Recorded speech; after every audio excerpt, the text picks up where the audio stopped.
మా స్టార్ట్ చేయమంటారా? స్టార్ట్ చేయండి. ఓం శ్రీ సద్గురుభ్యో నమ. 4/9/2025 శ్రీ మలయాళ స్వామిచే రచించబడిన శుష్క వేదాంత తమోభాస్కరం అనే గ్రంథం నుంచి శ్రీ లక్ష్మీ మేడం గారు సంభాషణ చేసి వివరణ చేస్తారు. అందరికీ నమస్కారం. నలుగురే వచ్చారా? సూర్యావతి గారు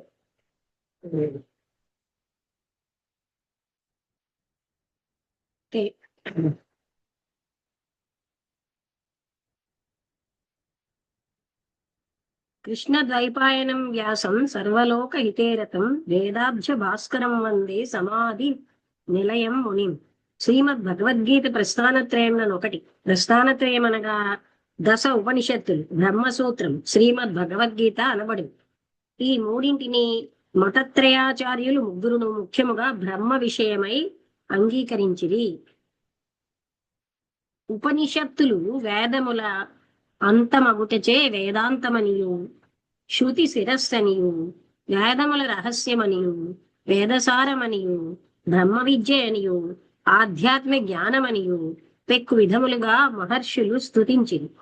దీనిలో ఈశావాస్యాది దశోపనిషత్తులు ముఖ్యమగుటచే శ్రీ జగద్గురు శంకర భగవత్పాదాచార్యులు వారికి వ్యాఖ్యానమొనర్చిరి.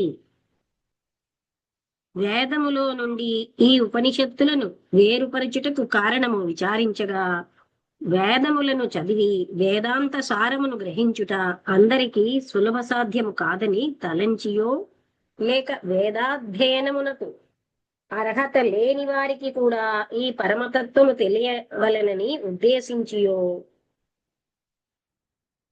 ఉండవలేను. ఏలన వేదములను స్వరయుక్తముగా అధ్యయనము చేయవలసి ఉండును. ఉపనిషత్తులన్నీ అట్లు చేయపని లేదు. కొంత భాగం మాత్రము స్వరముతో పాఠము చేయవలసి ఉండవచ్చు, లేక అది పఠించు రీతిని మంచి విద్వాంసులచే గ్రహించిన అదే రీతిగా కొంచెము సంస్కృతము చదివిన వారందరూ పఠించవచ్చు. వీటిలో విశేష భాగము ఛందోబద్ధ శ్లోకరీతిగా నుండుటచే సామాన్య జనులు పఠించి భక్తులు కావలనని మహర్షులు మతమని గోచరించుచున్నది. విశాల హృదయమును, విశుద్ధ అంతఃకరణమును గలవారును, కరుణామూర్తులు అగు మహాత్ములు అట్లు కదా తలంచుదురు. కనుకనే కదా వారు పూజ్యులైరి సర్వలోకవంద్యులను అగుటకు కారణమైనది. కావుననే ఋషులను దివ్యనామమును వినునప్పుడు సర్వజనులను తమ యొక్క ప్రాణముల కన్నా ఎక్కువగా ప్రేమించుచున్నారు. సర్వజనుల యందు అట్టి ప్రేమ ఆ ఋషిత సత్తములకు లేనిచో ఈ జనులు వారిని ఇంత ప్రేమించుటకు అవకాశం ఉండదు.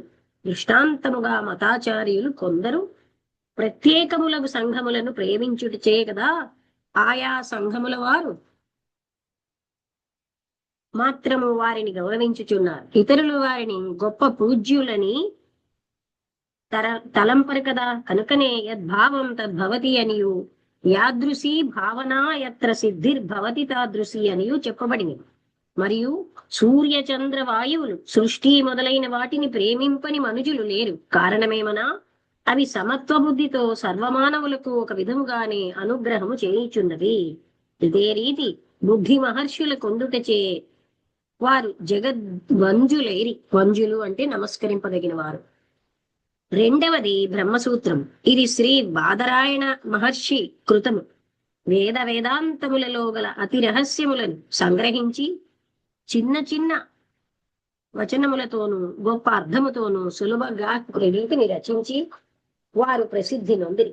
ఈ దివ్య గ్రంథము 4 అధ్యాయములతోనూ, అధ్యాయము ఒకటింటికి చతుష్పాదములు చేరి 5 నూర్లు 50 సూత్రములతోనూ 190 అధికరణములతోనూ అజ్ఞాన తమస్సునకు సూర్యుని వలె ప్రకాశించుచున్నది.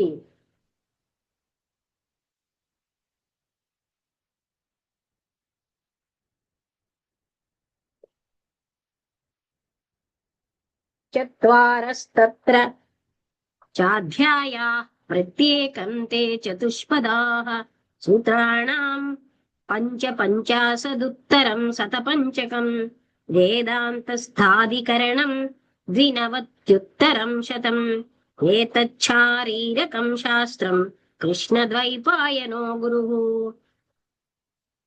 పుత్రమధ్యాపయామాస శిష్యం చ సుఖమాచరాత్. దీని అర్థము పైన చెప్పినదే. ఇక సూత్ర శబ్దమునకు అర్థమును చెప్పుచున్నారు. అల్పాక్షరమసందిగ్ధం సారవద్విస్వతోముఖం అస్తోభమనవద్యం చ సూత్రం సూత్రవిదో విదుః. స్వల్ప అక్షరములతోనూ సంశయము లేకుండునట్లును అతి సారముగాను విశ్వవ్యాపకముగాను పూర్వపక్ష కానిదిగాను సర్వశాస్త్ర సమ్మతముగానుండి దానిని సూత్ర శబ్దార్థము నెరింగిన మహర్షులు సూత్రమని వచించింది. ఈ బ్రహ్మసూత్రమును గురించి విచారించిన స్వరయుక్తములకు వేదములను ఛందోబద్ధములకు ఉపనిషత్తులను పఠించి అర్థమును గ్రహించు శక్తి లేని వారు కూడా వేదసారము నెరింగి కృతార్థులు కావలేననియే సూత్ర రూపముగా చేయుట కారణమైనది. కనుకనే కదా శ్రీ వేదవ్యాసులకు సర్వలోకహితే రతః అని పేరు వచ్చినది. మంచి రుచిగల కొన్ని గట్టి వస్తువులు దంతము లేని వారికి భుజించుట ప్రయాసమైనచో దయగలవారే లాగున పాడి చేసి ఉచ్చెదరో అదే రీతిగాను చెరుకు నములుటకు పండ్లు లేని వారికి ఎలాగున రసం తీసి ఇచ్చెదరో అలాగునను సత్యవతీ పుత్రుడుగా కృష్ణద్వైపాయన మునివర్యుడు సామాన్యులు కూడా చదివి సారము గ్రహించేలాగున సర్వ వేదాంత పురాణ ఇతిహాసములలో నిగూఢమయ్యుండు రహస్యమును కృష్ణద్వైపాయనుడంటే ఎవరు తెలిసినా చెప్పగలరా ఎవరైనా? కృష్ణద్వైపాయనుడు వ్యాసుడు శ్రీ శంకరాచార్య రూపముగా లీలా మానుష విగ్రహముగా అవతరించి భాష్యమును వృక్షముగా గావించి బ్రహ్మ జ్ఞానామృతముగు ఫలమును భక్తులకిచ్చిరి. ఇతర మతాచార్యులు వారి వారి మతానుసారముగా అనేక భాష్యములను వార్తికములను వ్రాసి తన్మతానుసారులను కృతార్థులుగా చేసిరి. ప్రస్తుతము ప్రస్తావన విషయమనగు శ్రీమద్ భగవద్గీతను గురించి విచారింతము. ఇది శ్రీకృష్ణ భగవానుడు అర్జునుని నిమిత్త కారణముగా చేసుకుని ఉపదేశించిన దివ్య గ్రంథము. ఇది కలియుగ వేదమనియే గొప్పవారి అభిప్రాయం. భారతరత్న హారమునకు ఇది నాయకమణి అయి ఉండుటచే భారతమునకు పంచమ వేదమని పేరు వచ్చినది. వేదత్రయీ పరానంద తత్వార్థ జ్ఞానమంజస అనియు సర్వోపనిషదోగావహ అనియు స్థుతి చేయుటచే ఇది వేదాంత సారమని ఆస్తికులందరూ అంగీకరించియే తీరవలేను. 3 వేదముల యొక్క సారమనియు తత్వముల యొక్క అర్థమనియు తత్వజ్ఞానమనియు స్థుతింపబడుచున్నది. మరియు ఉపనిషత్తులను గోవులుగా చేసుకొని అర్జునుని దూడగా గావించి భక్తుల కొరకు శ్రీకృష్ణ పరమాత్మ గీతామృతమును పితికి ఇచ్చిరని స్తోత్రము చేయబడుచున్నది గదా. భగవద్గీత ఉపనిషత్ సారమని అంగీకరించియే తీరవలేను. కనుకనే దీనికి భగవద్గానమనియు ఉపనిషత్ సారమనియు బ్రహ్మ విద్య అనియు యోగశాస్త్రమనియు అంతేగాక శ్రీకృష్ణార్జున సంవాదమనియు అమోఘమగు పేరు కలిగెను. వేదముల సారము ఉపనిషత్తులనియు ఉపనిషత్ సారము గీత అనియు చెప్పుటలో గీత యొక్క మహిమ ఏమని చెప్పవలయను. మరియు వేదములు గోవులనియు ఉపనిషత్తులు క్షీరమనియు ఆ క్షీరమును మధించిన కైవల్య నవనీతమే గీత అనియు మహాత్ములు స్తుతించి లేక వేదము సముద్రమనియు దానిలో గల ముఖ్య రత్నముల రాసులే ఉపనిషత్తులనియు వాటిలో ముఖ్య ముక్తిప్రదమగు రత్నములచే చేయబడిన హారమే గీత అనియు గ్రహించవలేను. కనుకనే కదా ప్రాణికోట్లకు ప్రాణం వలె గీత యందు ఇంత ప్రేమ కలుగుటకు అవకాశమైనది. దీని యొక్క మహిమ అమోఘమగుటచే సామాన్యమైన స్త్రీ పురుషులే గాక అతీంద్రియ జ్ఞానము గల విశేష పురుషులకు యతీశ్వరులు కూడా దీనిని అంటే గీతని పారాయణము చేయుచున్నారు. అలాగున మరి ఏ గ్రంథమును జనులు పారాయణ చేయుట విచారించిన గాని కానుపించదు. మరియు దీనికి ఒక విశేషము కలదు. భారతదేశ భాషలన్నిటిలోనూ ఈ భగవద్గీత ఎన్నో భాష్యములు కలవు. ఇదియు గీత యొక్క ప్రత్యేక శక్తి అనియే తలంచవలయను. ఇంతేగాక ఖండాంతరములలోనూ ఈ గీత వ్యాపించి వారి వారి భాషలలోనూ నక్షత్ర మండల చంద్రుని వలె ప్రకాశించుచున్నది. Germany, Japan, Greek, Italy, America మొదలైన ముఖ్య రాజ్యములలో గల ప్రముఖులు హిందువుల వలనే గీతాశాస్త్రమును ప్రమాణముగా అంగీకరించి పారాయణం చేయుచున్నారు. ఈ గీత విదేశములలో ఇంత వ్యాపకమై కృష్ణసార రసామృతమును పానము చేసి జనన మరణ రహితముగా అమృతత్వమును విదేశీయులు కూడా పొందుటకు కారణము శ్రీ భగవాన్ రామకృష్ణ పరమహంసను బ్రహ్మయు తన్మానసపుత్రుడగు సనత్ కుమారుడైన జగద్విఖ్యాతిగాంచిన శ్రీ వివేకానంద స్వామియు మనం ఎల్లప్పుడూ స్మరించవలేను. ఇట్లు విదేశీయులు భక్తి శ్రద్ధలతో పుణ్యభూమిలో జన్మించిన పఠించుచుండగా పుణ్యభూమిలో జన్మించిన భారతీయులలో కొందరి దివ్య గ్రంథమును పఠింపరాదని మూఢ విశ్వాసం ఒకటి. సత్య స్వతంత్రమను ప్రచండ భాస్కరుడు మధ్యాహ్న స్థానం అధిష్ఠించి ప్రకాశించియుండు. ఈ కాలమున కూడా మూల ముక్కలలో నీడచే ఆవరించబడుచున్నదని వినుట ఎంతయో వింతగానున్నది. సూర్యరశ్మి లేని ప్రదేశం విషవాయువుచే ఆవరించబడి ఏ సస్యములను పెరగనీయక నాశనమునర్చటయే గాక జనులను కూడా రోగగ్రస్తులుగా చేసి పాడు చేయునట్లు గీతాభాస్కరుడు ఎవరి హృదయాంతరాళమున ప్రకాశించట లేదో వారి జీవితము సార్థకము కాకపోతే కాక నష్టమునందును. 4. ఈ శ్రీకృష్ణ గానమును భూలోకమున మొట్టమొదట వినినవాడు సంజయుడు. అనగా శ్రీకృష్ణ భగవంతుడు కురుక్షేత్రమున ధర్మ సమ్మూఢుడగు అర్జునుని కారణభూతునిగా చేసుకొని ఉపదేశించిన గీతాశాస్త్రమును శ్రీ వ్యాస భగవంతుని కరుణ వలన సంజయుడు దినశక్తి గలవాడాయను. ఈ గాథ భారతమున భీష్మ పర్వమునందు విశదముగా కనందగును. ధృతరాష్ట్ర మహారాజు యుద్ధ విషయమును తెలుసుకొని కోరిక కలవాడే నందున సంజయుడు జరిగిన ఈ యావద్ విషయములను ధృతరాష్ట్ర మహారాజునకు చెప్పుచుండే. ఇచ్చట విచారణీయ ఏమనా గీత అందరునూ చదవచ్చునా లేదా ఆ గీతను ప్రప్రథమను గ్రహించిన వాడు సంజయుడు. ఆయన శూద్రుడని ప్రసిద్ధము గదా. గీత భూలోకమునకు వచ్చినది సంజయ ముఖారవిందము నుండియే శ్రవణము చేసిన వాడు ధృతరాష్ట్ర మహారాజు. ఇతడు క్షత్రియుడు. మరియు ఈ మహత్తైన ఈ గీతామృత ఉపదేశ స్థలము రణరంగం. శ్రీకృష్ణ పరమాత్మ గురుడు శిష్యుడు అర్జునుడు. సమయమా ప్రసన్నమైనది కాదు, నిర్జన ప్రదేశమును కాదు. ఇరు కక్షులను యుద్ధ సన్నద్ధులై భేరీ శంఖములను ఘోషింపచేయుచుండి. ఆహా, కడుంగడు భయంకరము. ప్రపంచమా సకలము భూతమేఘావరణముచే దిక్కులు తెలియుట లేదు. చిత్తము తుమ్మెదల లెక్కల వలె అతి తీవ్రముగా చలించడి ఇట్టి తరుణమా. బ్రహ్మజ్ఞాన ఉపదేశమునకు తగిన కాలము కనుక వీటిని గురించియే మనము గ్రహించవలసిన విషయములన్నింటిలోనూ ముఖ్యమైనది కలదు. మహాత్ములకు ద్రోణాచార్యులను భీష్మాచార్యులను ధర్మమే మూర్తిభవించిన ధర్మరాజులను భక్తోత్తముడగు భీముడును ఇంకనూ పెక్కండ్రు మహనీయులుండగా రజోగుణాన్వితుండగా అర్జునుడా ఈ ఉపనిషత్ సార వేదాంతమును వినుటకు అర్హుడు. ఇది మనం విచారించవలసిన విషయములలో ప్రధానమైనదే. చూసారా ఎన్ని ముఖ్యమైన విషయాలు చెప్తున్నారో. అర్థమవుతోందా? అందరికీ అర్థమవుతోందా?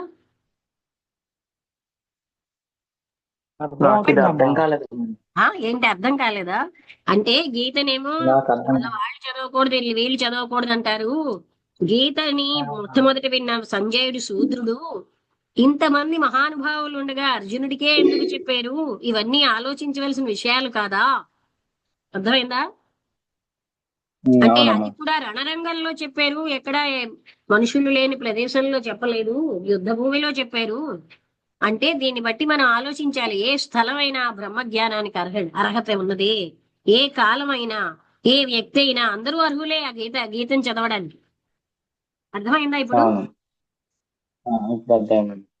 శ్రీకృష్ణ ద్వైపాయనులు సంజయుని ద్వారా ఈ గీతా శాస్త్రము లోకమునకు ఉపదేశించుటకై తలంచిన దానికి కారణము చతుర్వర్ణస్థులను ఈ దివ్య గ్రంథమును పఠించి ధన్యులు కావలేనంటే వ్యాసులు దివ్య దృష్టిని ఒక మహర్షికి గాని బ్రాహ్మణులకు గాని ఇచ్చి ఉండిన అట్టి వారికి మాత్రమే ఈ గీతాపఠనమునకు అధికారం కలదని కొందరు సయుక్తిగా ఇప్పుడు వాదించుటకు వెనుక తీయరని బాదరాయణులు ముందుగానే తెలుసుకొని ఉండిది. మరియు పూర్వీకులు ఏర్పాటు చేయు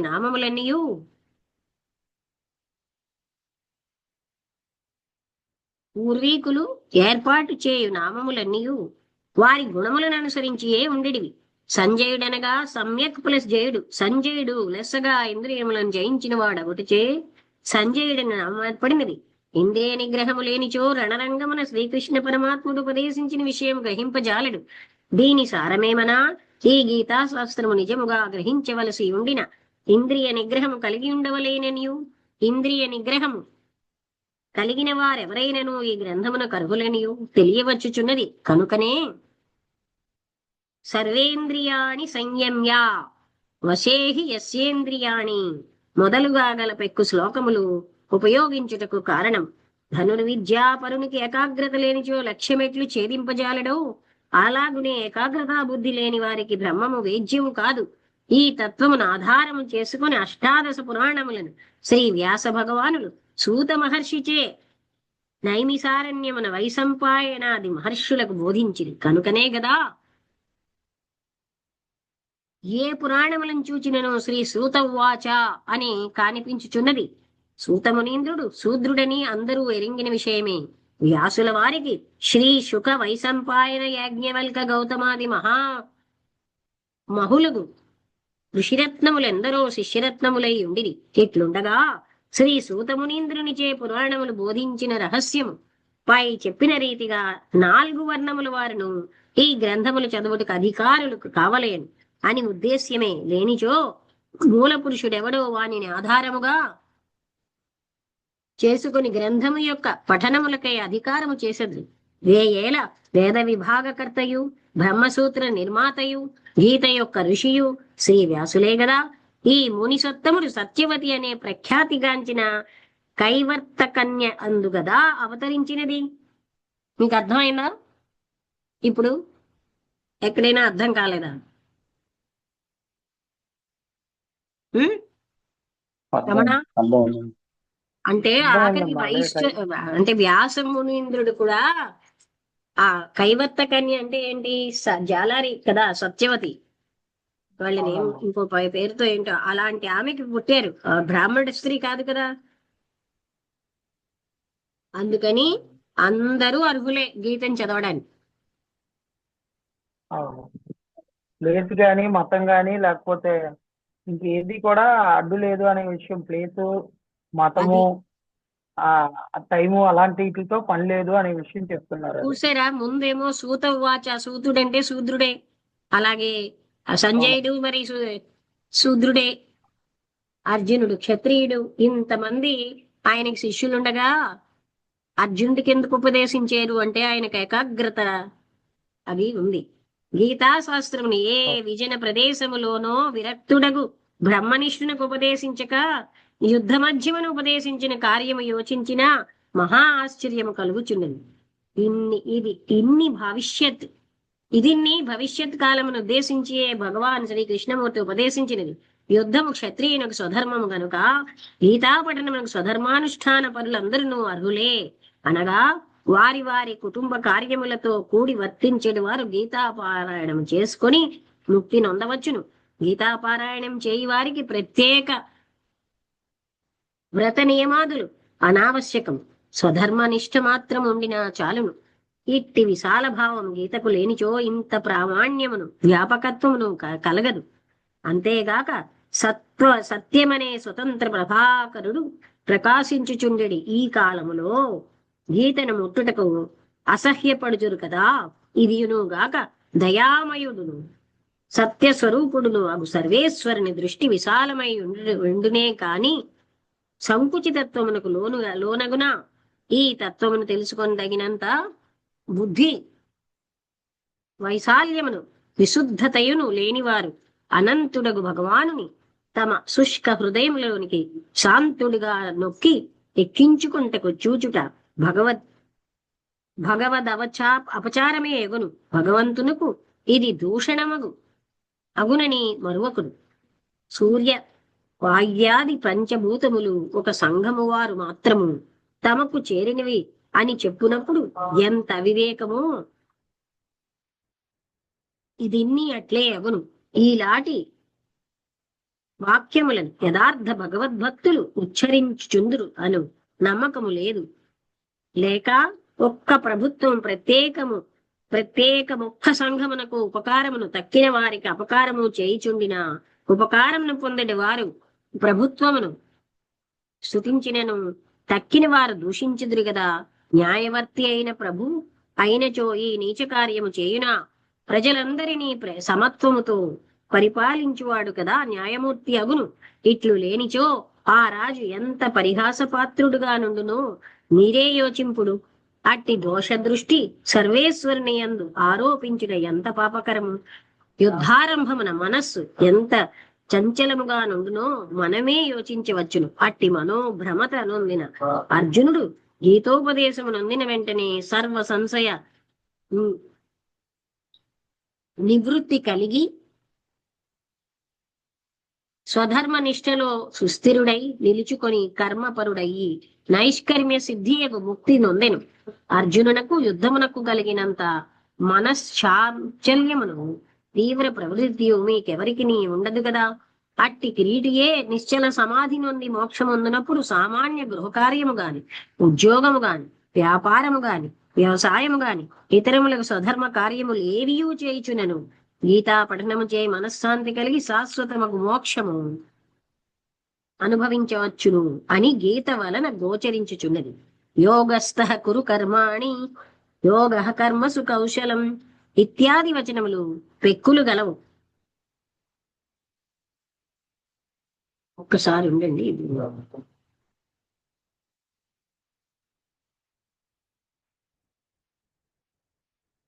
ఇది కూడా ఉపన్యాసాలే రెండోదంతాను. అయినా ముఖ్యమైన విషయాలు చెప్తాను. భీష్మ ద్రోణాది మహనీయులుండగా అర్జునునికి ఉపదేశించుటకు పైన చెప్పినదే కారణం. పార్థుడు క్షత్రియుడును గృహస్థుడును సామాన్య సంసారియు కావున అట్టి వానికి ఉపదేశించుడు చే సాధారణ గృహస్థులు కూడా గీతాపారాయణం చేసి జీవన్ముక్తిని పొందుటలో సంశయము లేదు అని తెలుసుకొనుట కొరకు శ్రీకృష్ణ భగవానులు బహుయోచనా పూర్వకముగా ఉపదేశించింది. మరియు కలియుగమన ఏకాంతవాసము, బ్రహ్మచర్యము, తపస్సు, కఠినమైన వ్రతమును జనులు సలుపజాలరని ఇట్టి అనుష్ఠానం గలవారికే గీతను ఉపదేశించిన అప్పుడు జనులు గీతాపారాయణమును భయపడుదురనియు తలంచి ఉండవలని. కానీ అట్లు భయపడనక్కర్లేదు. ఇవి అన్నియు తలంచియే వాసుదేవుడు గీతోపదేశమును ఈ రీతిగా అనుసరించింది. మరియు బ్రాహ్మణులలో ఎవరికైనా బోధించి ఉండరేని ఈ గ్రంథమున బ్రాహ్మణులకు తప్ప తక్కిన వారికి అధికారం లేదనియు, సన్యాసులకు ఉపదేశించిన యతులకు తప్ప తక్కిన వారు అర్హులుగారనియు, తపస్వి అయిన వానికి అనుగ్రహించి ఉండిన తదితరులు ఉపయోగపరచరాదనియు వాదనకు ఆధారం ఉండండి. మధ్యస్థితిలో నుండి క్షత్రియునకు ఉపదేశించిన అందరికీ అధికారము గలదని తలంచి ఉండిది. పూర్వము ధర్మ సంస్థాపనమంతయు క్షత్రియ కరస్థమై ఉండెను. కాలాంతరముచే ధర్మచ్యుతి కలిగినందున దేశం అధోగతికి జారిపోయింది. గీతోపదేశోషాయ ఎటువంటిది కనగా దేశోషాయం ఎటువంటిదనగా ఒక గొప్పవాడు విందు జరుపు వేళలో చతుర్వర్ణస్థులను ఆహ్వానము చేసి ఉండెను. గౌరవ కార్యము జరుగు తరుణమున 4 వర్ణస్థుల్లో గల 4 గొప్పవారి మధ్య భాగమున ఒక పాత్రములో గౌరవ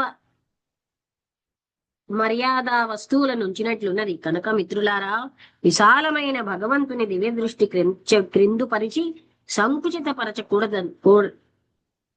చూడకుడు. ఇది భక్తి కాజాలదు. విశాల బుద్ధియును కాదని మరవకుడు. నేత్రము తెరుచుకొని విశాలమగు భగవత్ సృష్టి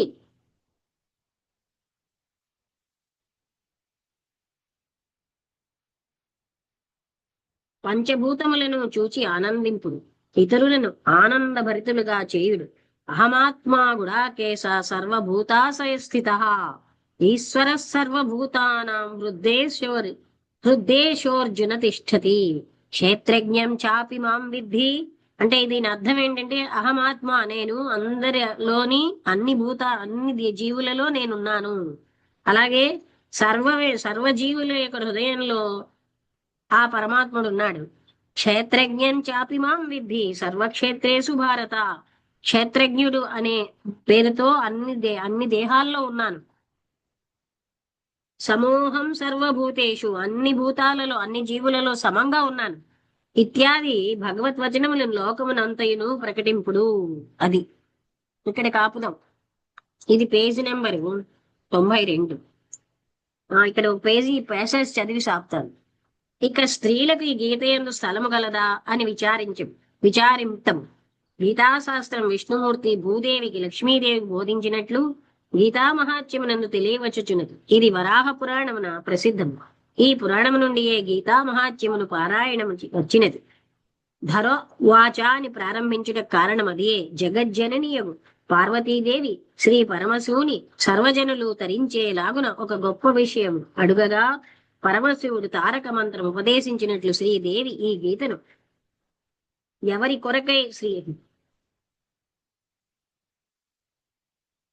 కొరకై శ్రీమన్నారాయణమూర్తి నుండి గ్రహించినదో దానిని వివరించదు. ఒక్క జాతిని గురించిని గాని ఆశ్రమమును గురించి గాని అడుగలేదు. జన సామాన్యముని గురించియే అడిగి ఉన్నారు. ఆపుదామండి. ఇప్పుడు మీకు ఎలాగ అనిపిస్తే మీరు గ్రహించిన విషయాలు చెప్పండి. వసంత గారు గీత చాలా ఏళ్ళే చదువుతున్నారు. ఈ విషయాలు విన్నారా ఎప్పుడైనా? అందరూ చదవచ్చు.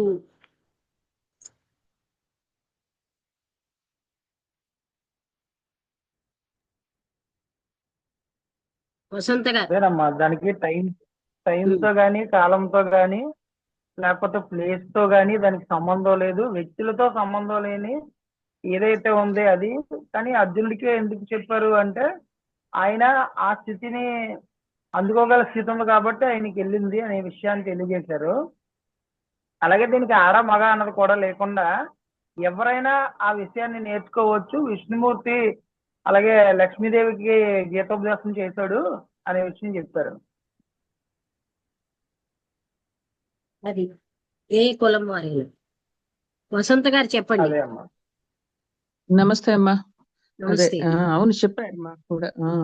భగవద్గీత అంటేనే ఆత్మజ్ఞానం. ఆత్మజ్ఞానం అనేది ఆత్మకు సంబంధించిన విషయం తప్ప జెండర్కో మతానికో వయసుకో సంబంధం లేదు అని చెప్తారు. అంటే ఆయన అన్ని జీవులలో ఉన్నాడు, సమానంగా ఉన్నాడు అన్నారు. అవును, అంటే సమంగా అన్ని భూతాలలో ఉన్నానన్నాడు. అంటే చిన్న జంతువుల్లో తక్కువగా లేడు. సమూహం సర్వభూతేషు.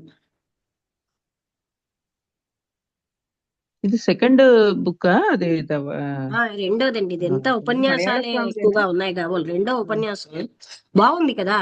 అంటే గీతా శాస్త్రం అనేది ఫస్ట్ ఏమో ఉపదేశించి అంటే సంజయుడు విన్నాడు. సంజయుడేమో శూద్రుడు అంటూ ఈయన అదే విధంగా రణరంగంలో చెప్పారు. పోనీ ఎవరు లేకుండా ఏ బ్రహ్మచారికో చెప్పలేదు.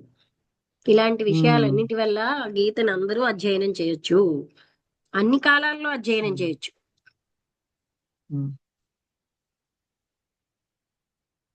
అంటారు కదా, పిపీలికాది బ్రహ్మ పర్యంతం సమస్తంలో నిండి ఉన్నాడు. చిన్న జంతువులో చిన్నగా అలా ఉండదు. అవును.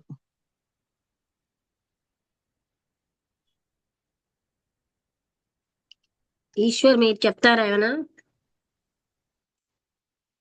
అమ్మా, అంటే ఈ భగవద్గీత అనేది ఈ ప్లేస్ ఆ ప్లేస్ అనేది ఏం లేదు. ఎక్కడైనా చదవచ్చు, ఎవరైనా చదవచ్చు. ఈ కులం ఆ కులం అనేది లేదు.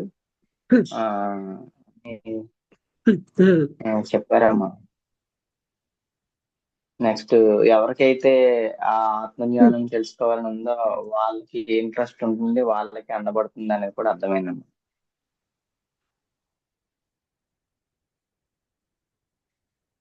అది శ్రద్ధా భక్తి ఉండి జ్ఞానం తెలుసుకోవాల్సిన అందరూ చదవచ్చు. అవును. ఇప్పుడు ఇది ఈ ప్రస్థానత్రయం అంటే ప్లేస్ ఆ ప్లేస్ ఏమిటి? అనేది ఏ ప్లేస్ అనేది చదవచ్చు. అవును. ప్రస్థానత్రయం అంటే ఉపనిషత్తులు, బ్రహ్మసూత్రాలు, భగవద్గీత, వీటిని ప్రస్థానత్రయం అంటారు. అమ్మా అక్కడ గుడాకేశ అని ఉంది కదమ్మా, గుడాకేశ అంటే ఏంటమ్మా? అర్జునుడు. గుడాకేశ అంటే అర్జునుడమ్మా. ఓకే. ఆయన పేరు అనమాట. ఉమ్. ఎక్కడుంది ఇది? ఏ శ్లోకంలో? ఏ పేజీ? పేజీ నెంబర్ వద్దులేండి, ఒక్క పేజీ నెంబర్ లేవు. అది అదే సంబోధనగా 92 పేజీలో చాలా ఉంది. చోట్ల వస్తుంది. అది సంబోధన చాలా చోట్ల వస్తుంది కూడా. అలా సంబోధిస్తున్నాడు. ఆహాహా. అర్జున అని ఒక దగ్గర ఇంత జాగ్రత్తగా విన్నా శృణు శృణు అంటాడు. శృణు అని అంటే ఆ, ఇంకా అంటే ఎటో మనస్సు వెళ్ళిపోకుండా ఉన్నదాన్ని ఇంకా జాగ్రత్తగా విను అని చెప్పడం వల్ల వినడం, విను అని అర్థం శృణు అంటే. ఓకే.